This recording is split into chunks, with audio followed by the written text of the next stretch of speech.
private safari dinner. Because we're the only ones who signed up for it.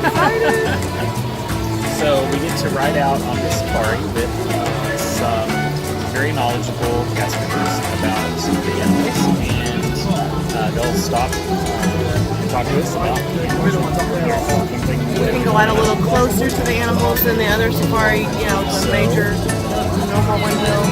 And then we get to dinner out on the savannah. All by ourselves. By ourselves, apparently. Which will be interesting. So weird. Us and some cast members. And then we'll, get a nice little private dinner.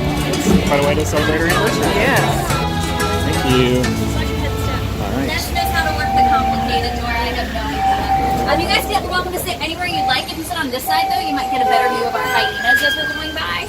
Instead of having to be like looking over the rock, instead you just have to turn around behind you. But you guys get to see a little bit of a backstage view. This is where we drop guests off, and then this is also where Kilimanjaro Safari's cast members will swap out the trucks. If you have any questions specifically want to talk about, it'll be a good time. Yeah. It'll be great. Did you guys see the baby when you went through? Yes. Like the baby giraffe? Yes. Cutest thing on the planet. Oh, yes. So cute. Yeah. She was kind of far out. Yeah. But You can still She see her. has been. Yeah. She was so cute. Now the rest of the giraffes were like coming right toward us and Doing like the 8:45 parade. Yeah, the lady was like playing chicken almost. Like, Oh yeah. you better hurry and get out of my way. I'm coming through. You know. Because she was putting feet up on the tree, and Yeah. they knew it, so they were all coming towards her. We're all clear when you're ready, Ness. Oh yeah, they are on a very strict time schedule. The giraffes are, well, in their minds they are. Yeah. So they know when to be, where to be. All that That's stuff. They're funny. so funny. Like especially at the end of the night when it's time for them to come inside, they love their barn area. So when it's time for them to go to the barn, they're waiting like, hello, Yeah. let us in. Oh, It's that's funny. You just described having kids too. Oh yes, Yeah. that is true. So what we're going under now is going to be actually the exit and the line for Kilimanjaro Safari. Okay. So I don't know if you guys have ever been through this area before, but not a lot of guests get to come back this way. This is the first. Yeah. And then over here, we're going to feel like celebrities. Okay.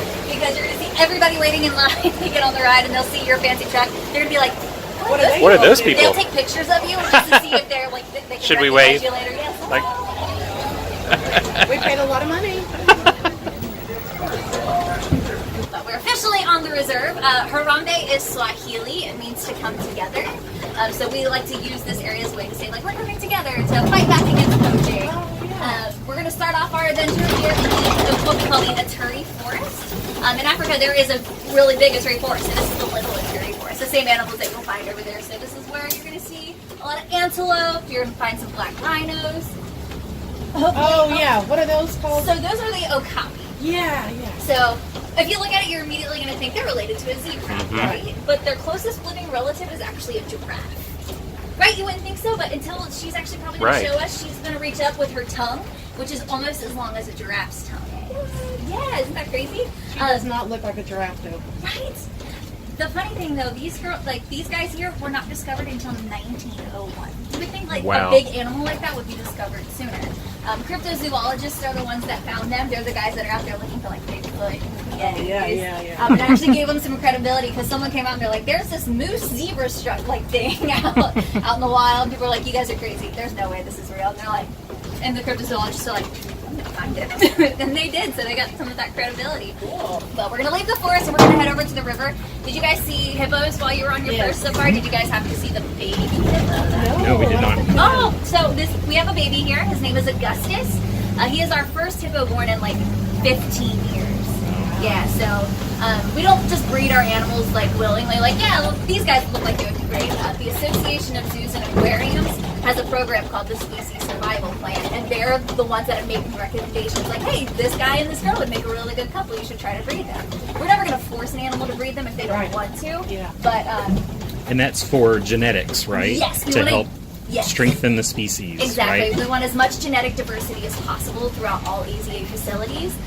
So, if it happens naturally, that's great. But, the species survival plan, they have a stud book where they look at their genetics and what it's going to look like 50 years down the line. Wow. So it's a huge thing. You guys know how big Animal Kingdom is. You guys are annual pass holders. You come here a lot. The crazy thing, like proximity-wise, we have 2 savannas. West Savannah, our East Savannah is where we keep our lions, and then we have the North Savannah that we don't take guests to. And that's for animals who are new to the facility. We want to make sure that they're going to be okay out here. We're never going to introduce an animal without putting them through an area of quarantine first. Or if the animals aren't fans of the trucks, we don't want to put any additional stress on them. So they have their own little backstage area. And then the Gorilla Falls Trail, you can set Magic Kingdom inside with room to park. That's how big just Kilimanjaro Safaris is. We are the biggest attraction in all of the entire world. But Animal Kingdom is so big that you can fit all 3 other Disney World parks inside with room to park still. Yeah. So we were the biggest park in all Disney parks in the entire world until Shanghai Disney was built, and they took that title away from us. Rude. Hanging out on the hill, we've got our 4 sable antelope. They are currently facing different directions because they are keeping an eye out for predators just in case. They know they're safe in here, but they're still going to do what they would do out in the wild. But out of all of the antelopes, these are the only species that will fight back. This is Isla. Aww. And then her mom, I think that's her mom right there sticking her head in the bush, I would assume.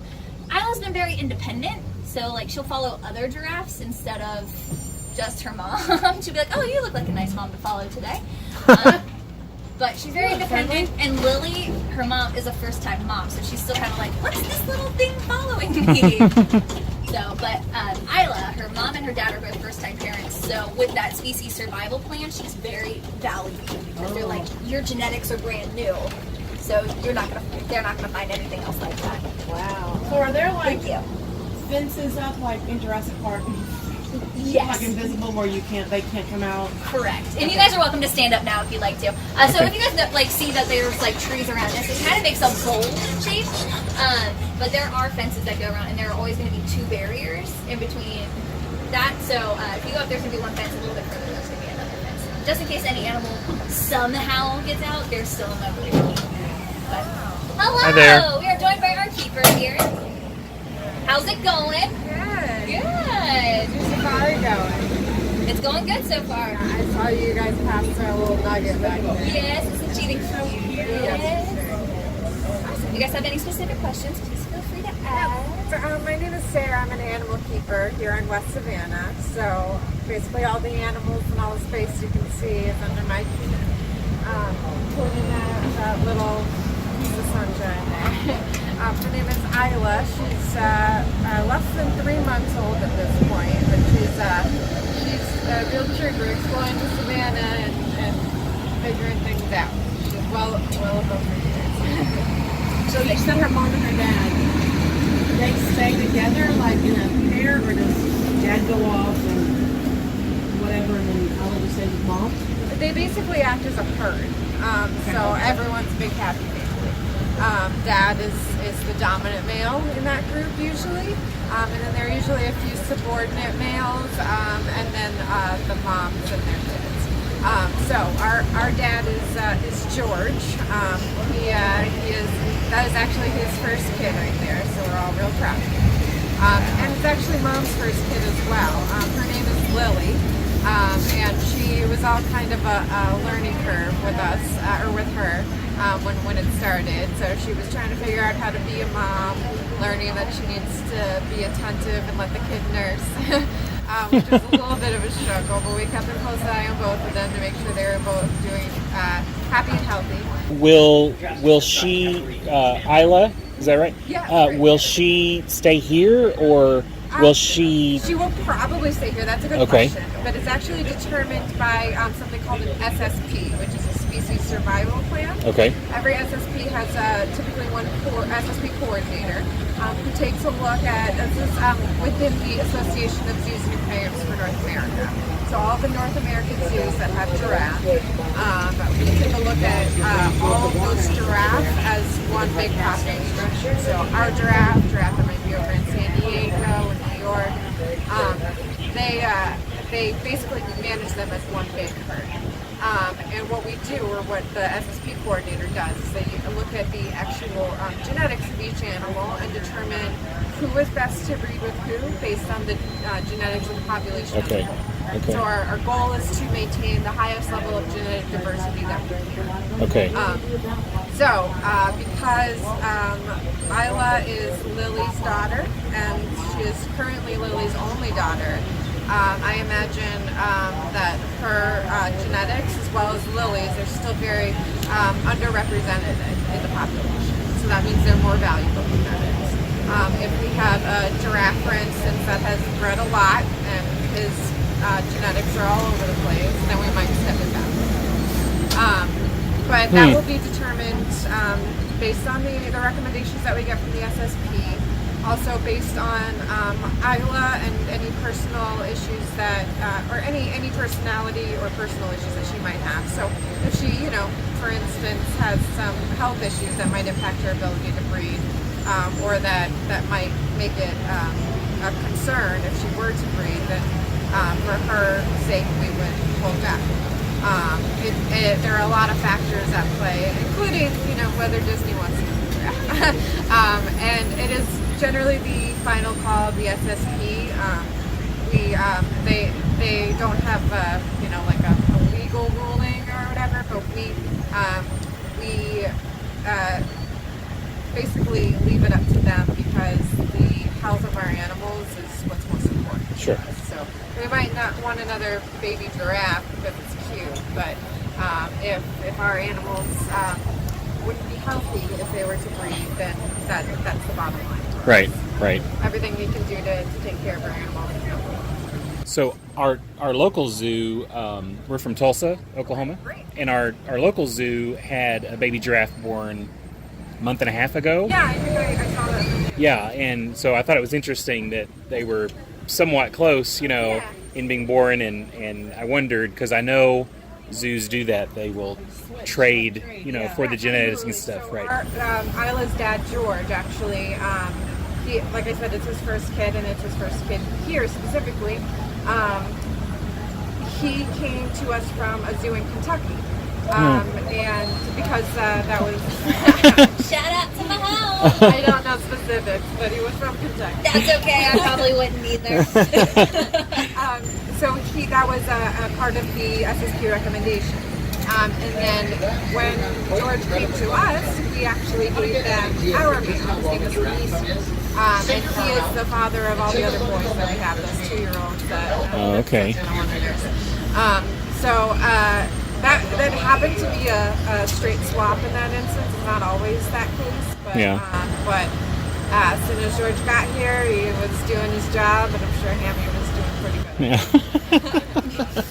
They're at least happy. Yes, they are. Yeah, that's Lily right there. Yeah, she came out from around the bush. Oh, I see. Yeah, she's out there. Isla's the little one. Along She's with following the Mom. behavioral cues that our giraffe give us, we know that Lily is now cycling. So George was ready to step in and do his giraffe man duty. Oh, they're getting a but good... another problem that we're facing is so are our boys. And they are not actually related to Lily, so it wouldn't necessarily be a huge negative impact on the genetics of the population. But it's not necessarily something that's recommended, like I was talking about. So how do you keep them away? How do we mitigate that? Yeah. We can, in the case of actually Seymour's mom, she is currently on birth control. She personally is currently unable to reproduce. Lily is not on a birth control at the moment. We are not positive that the boys would be able to breed her if they were successful in their attempts, but they are at the age where it's possible. So we actually have plans. Here she comes. We have plans. Oh. Oh, no. So that happens. They get used to these trucks. but obviously Isla hasn't had as much experience with the other giraffe. I was about to ask you, are we okay with her? Oh yeah, that close? absolutely. Okay. Not a problem. As long as, yeah. And we are allowing safari trucks to stop as well. Okay, cool. Pretty much the only thing that we might have an issue with is if mom and kid got separated. Yeah. But Isla is proving to be very independent, and she doesn't seem to care when mom walks away. And as long as she can see another giraffe, or even sometimes if she can't, she's just like, all right, I'm just gonna eat this. She's like staring at us like, Monday. For sure. That was so cute. I've never seen her that close before. Oh, yeah? Yeah, she doesn't get that close to us. She follows mom for the most part. We're still trying to get her to follow mom all the time because at the end of the day, all of our giraffes come into their barn at night to spend the night there and get their individual diets. It's also when we can get a good close eye on them. As you mentioned, she doesn't always come that close. So last night, as a matter of fact, Isla didn't figure it out. Lily came up to the barn and was like, I'd like to come in. And we were like, you gotta pay the kids home. And she went back to Isla a few times, and Isla was just like, I'm not comfortable here. And she bedded down out on Savannah, so she stayed out on Savannah last night. We never force our giraffe or any of our animals to do anything that like coming into the barn. Unless it's a serious medical emergency, we're not going to force them into anything. So what that means is we rely heavily on behavioral husbandry training. That's basically, you've heard of positive reinforcement. Right. It's basically all it is. So we ask an animal to do something. We usually work up to a behavior with baby steps. So if I wanted Lily to come to the truck, which is not necessarily a behavior that we encourage, but just for this instance, if I wanted her to come to that tree, if she was taking a step toward the tree, I would encourage and reinforce her. So she would get a tasty treat just for taking a couple steps forward. And then after several successful attempts at that, then I would move the parameters up a bit. She would need to get a little closer to the tree. So we do that that's a pretty simple simplification of what we do, but we have giraffe, as a matter of fact, who are trained to present their hoofs for hoof work.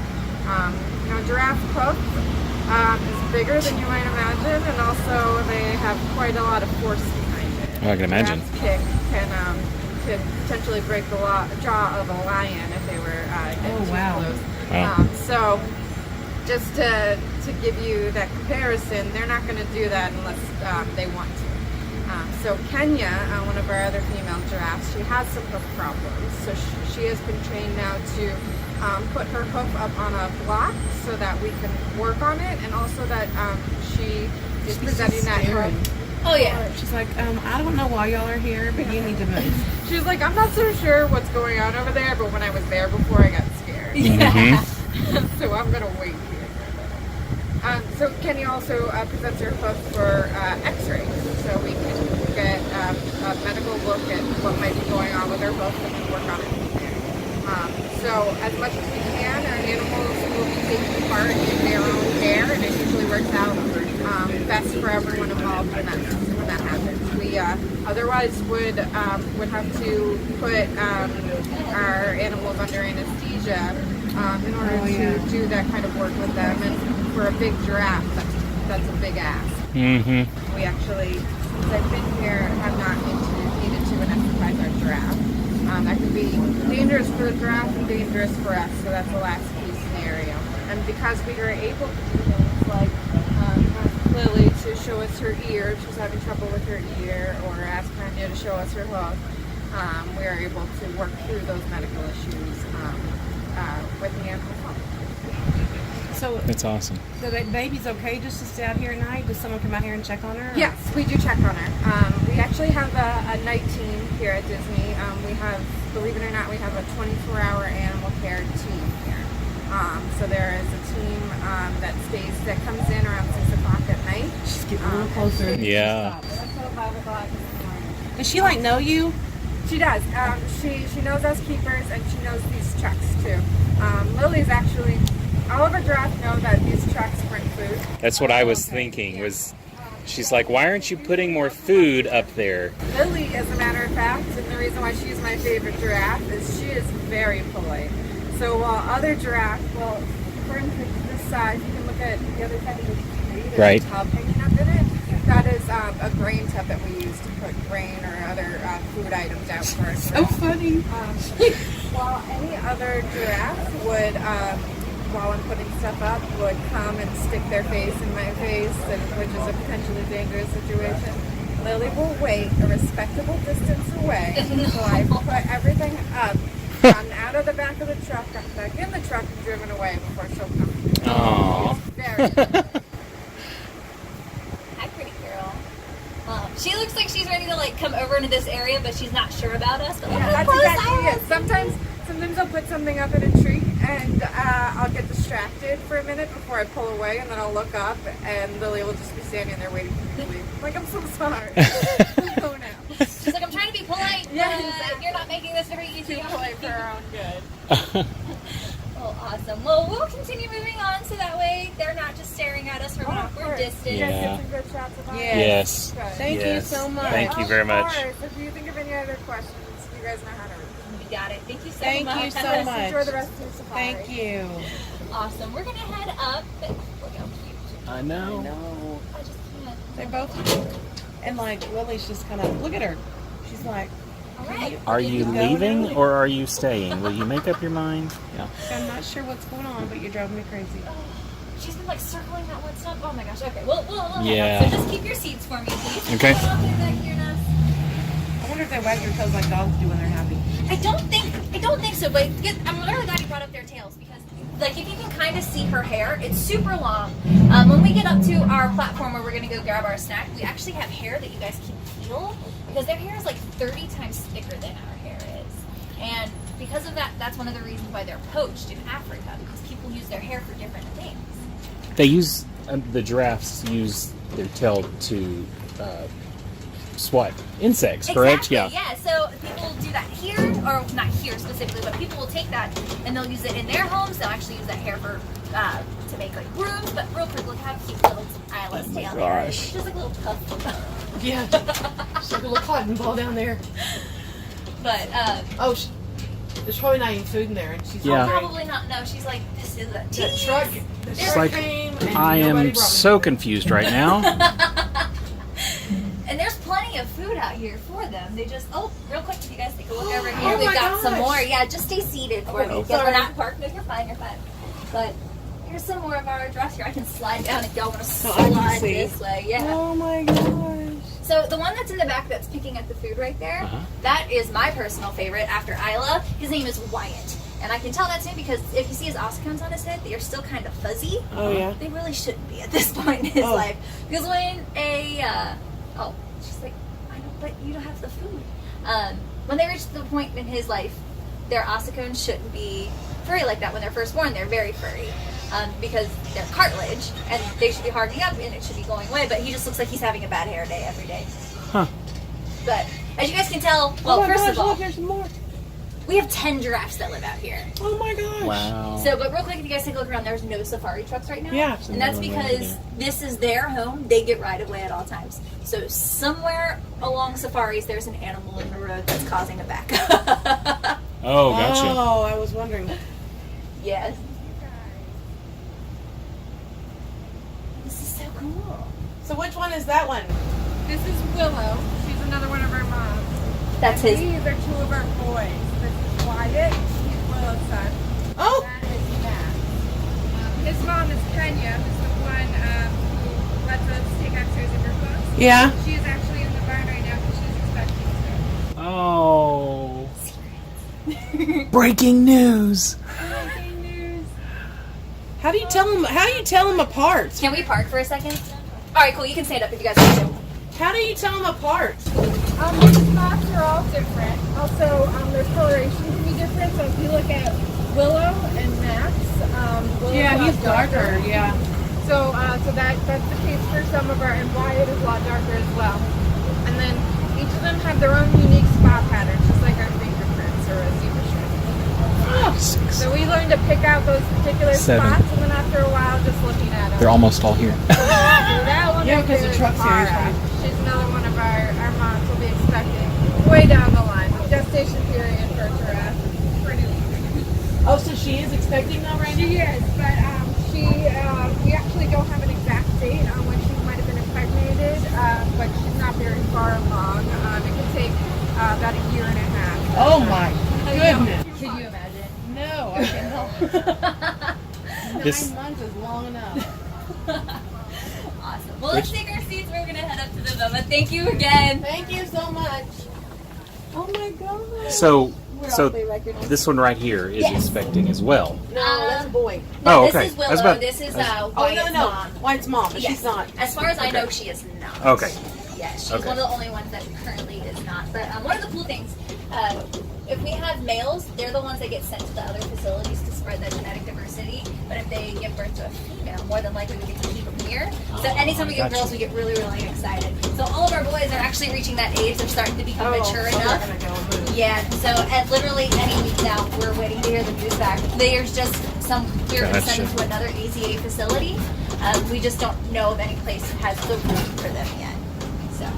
But that's a baby. So that is Seymour. That is our last male that we haven't seen. We have George, but because Ben is out, George isn't going to be out. They both think they're the king of the savannah, so they just alternate them every other day, so that way they each get the chance to. So if we see Ben, we know George is not going to be out. So we'll see at least That's 9 of the hilarious.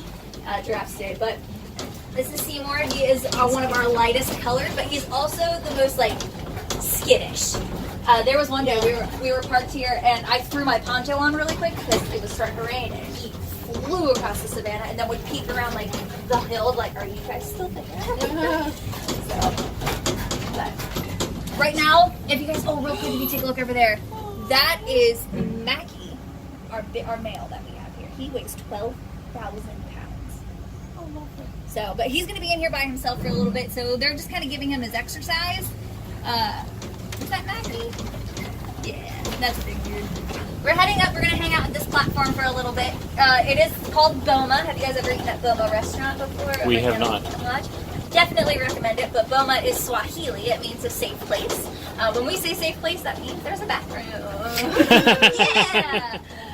But we're going to be hanging out up here for a little bit. We'll get you guys some snacks. If you want some drinks, we've got those. Currently, there is one of our cows in the road. That's Mama. Mama. That's a girl? Yes. So we have 2 really dark ones. This is Mama. I can tell it's her because she's a lot smaller than the other guy is. And our other dark brown one, his name is Ace. He's a male. But if you guys see how slow she's moving, she has arthritis in her joints. Aww. So it takes her a couple minutes to get across the street, which is that's why I can tolerate it. There are some animals where I'm just get on the road. Yeah. With Mama, I'm like, honey, take your time, please. Yeah. Relax. She is my spirit animal. She has a lot of allergies, and I do too as well. But she's allergic to kids. old? Yes, she's very old. So she came to us when the park opened 20 years ago, and they estimate she's 23, 24, which is pretty old for a cow. We've got Ashley and then Meg. Yes, Meg and Megan. We decided to try to make remembering names easy. But they're going to be hanging out up here with us for a little bit. Hello! Jumbo! Oh my gosh, and we got the best view of Isla. She started walking up to us, but then Sarah turned around really quick and it scared her.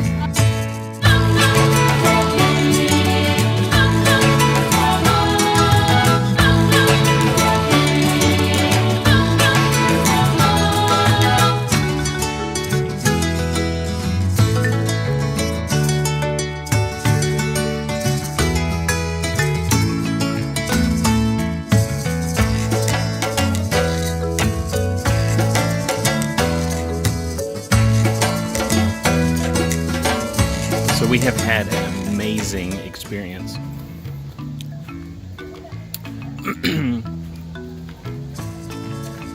This is definitely one of the better paid experience at Disney, I think.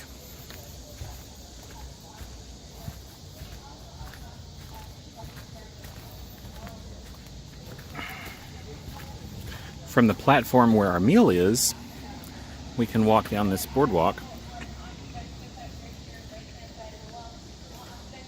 and see the lions. They're still sleeping, and I think the male has left. He was out here just a little earlier.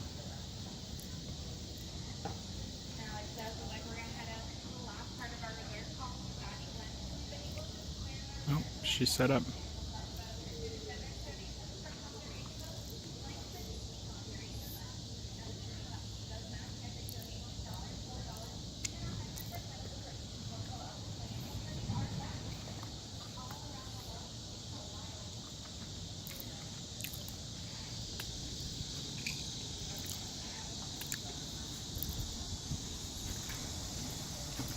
The giraffes came by our platform.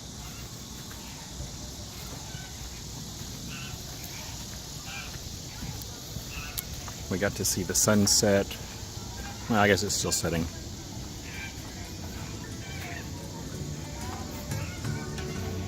It's just an amazing view from up here.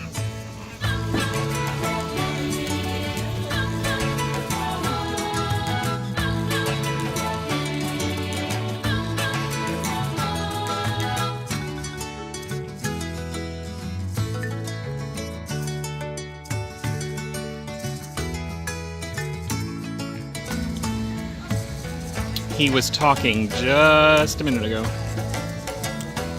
Come on, brother. Nope. I guess he's done. I ran all the way back here for nothing.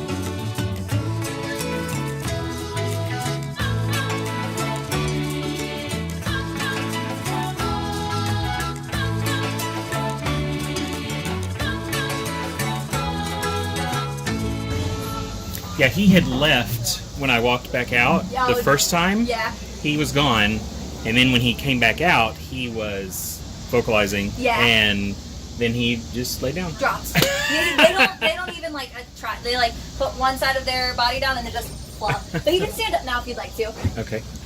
So oh, maybe that's not. I was like, one of our females. Oh, she's way up there, isn't she? Or is that a rock? Never mind. I can't tell. See, that's the camouflage working for you, because like I'm like, that's a female. No, that was a rock. But that is 100% our male right there. I can see his fluffy mane. But this is that gap that I was telling you about. So where he's like, that's over 20 feet in order for him. Wow. And then it goes down pretty deep, but on the inside They have, look a lot closer when you're way over there. right. Yeah, that's that forced perspective that's coming at you. And then there's their water bucks. They're staring at us right now. But let's see. Oh, that's what I was talking about. Inside the moat, there are these. It looks like wires that are sticking up. Those are called hot blossoms. It just has a bit of like a shock. It's kind of like a shock collar on a dog, or like the invisible fence. It just reminds them, like, hey, you're not supposed to be right here. But that keeps them inside their enclosure as well. But these guys, they know they get food on the regular. They don't need to hunt. Mm-hmm. Natural instinct will kick in if it has to, but they're like, I'm good. One of my favorite things about them, though, is when it's hot outside, they'll give them meat sickles. So they'll take meat, freeze it, and then they have to sit there and lick it until it melts. That way to get the meat, just to kind of cool them off a little bit. That's awesome. They're like teenagers. They're like, yeah, I want to go outside. There's a big fan right in front of their door. Oh, so that's funny. Oh, look at them. They are not out. But that roaring sound that we heard, you can actually hear that like 5 miles away. Yeah. So there are some days like when I come in at like 7 in the morning and the sun's like just coming up, I'll be out in the parking lot and I can hear the lions roaring. I can hear the lions, I can hear the siamangs doing their like whooping sound that they make. It's so cool. I absolutely love working in this room. Yeah. But really quick, I like to point out the eggs that are over here. There are some ostrich eggs. Oh, yeah. I'm amazed that they've never hatched. Yes, right? So obviously they are Disney real, but there's a reason behind it. Dadgummit. So if you see 6 or less, or if you see 6, there will always be a minimum of 6 there. They are the Disney real eggs. But if you ever see more than 6, then one of them is real. Oh. Yes, so ostriches are communal layers. They are not the brightest crayons in the box. Their brains are smaller than their eyes. So out in the wild, they see that a bunch of ostriches laid their eggs there, so they're like, that seems like a great safe place to lay mine. And the more dominant ostrich will put her egg in the middle and like kind of kick the less dominant ones out. That way when the predator comes, they're like, take this one, don't take mine. Here at Animal Kingdom, we have 4 female ostriches, so we don't have any males. So they will lay eggs like chickens without any fertilization. So to encourage them to lay those eggs there, the keepers put those Disney real eggs there. Now our females don't. They like every now and then they'll get one over there. More than likely though, you'll find them just randomly throughout the savannah. So they did that so they don't have to go on an Easter egg hunt every week. They still go on an Easter egg hunt. Yeah. Have you guys heard of the Conservation Fund before? Yes. Yes? Okay, good. So the Disney Conservation Fund was founded in 1995. Disney's Animal Kingdom opened in 1998. So we've been raising money for animals before Animal Kingdom even opened. That was one of the things that was part of the requirements for the Association of Zoos and Aquariums is to have almost like a non-profit that will go back to conservation education. Anytime you donate to the Conservation Fund, though, Disney matches it dollar for dollar, cent for cent, and we've raised over $70 million to go back to animals. We're almost at $80 million. We're getting close. Walt Disney was a big conservationist. Not a lot of people know that, but when he purchased the land in Florida, he split it into thirds. 1/3 went straight to the parks he had in mind. 1/3 was for future projects, and then another third is to never be touched again. Well, we figured you guys are big animal lovers by coming on this tour. So what we're going to do is we're going to take a portion of what you paid to come on to Savor the Savanna, and we're going to donate it to the Conservation Fund on your behalf. So thank you guys for being conservation heroes. We appreciate it. One of the cool things that we do that other places don't do, so like if you go out anywhere in the park, your donation just goes straight to the general fund. With us, you get to pick where you would like your money to go to. So when we get up here, we're going to give you guys a river stone, and you're going to put that stone in the animal that you would like your donation to benefit. So you've got a couple different options. Our friend Stephanie is going to be joining us. She's the one that's going to be handing you your stone. Your first option is going to be a picture of a lion. So it represents all of our big cats. So cheetahs, lions, leopards. The next picture is a picture of an elephant to go back and help the elephants, the African elephants. The next one's a rhino. It's going to help black and white rhinos. And then finally there's a picture of a giraffe. And that's going to benefit all of the animals that are like 4 legs with hooves. So all of our hoof stock. So giraffes, the okapi, the cows that we saw, that will help them. Or if you're a really big like sea turtle lover like I am, or your favorite animal isn't shown on there, we just have a Disney logo. It's just the Disney Conservation Fund. You can put it in there and someone else will make that decision for you.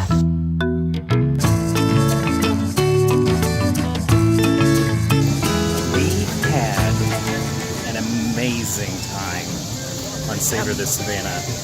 It is a little expensive, but you can't say that it wasn't worth it. No, it was amazing. Obviously, it's not something that we would pay to take all our kids on, but if you can do it, I highly recommend it. The food was amazing. The atmosphere. Of course, we were a little spoiled because we got the full attention of all 5 cast members that we interacted with on the trip. Great conversation, great information. They're very knowledgeable about the animals. About the park, just about Disney in general, even. So now a great anniversary present. Thank you. Absolutely, yes, great time.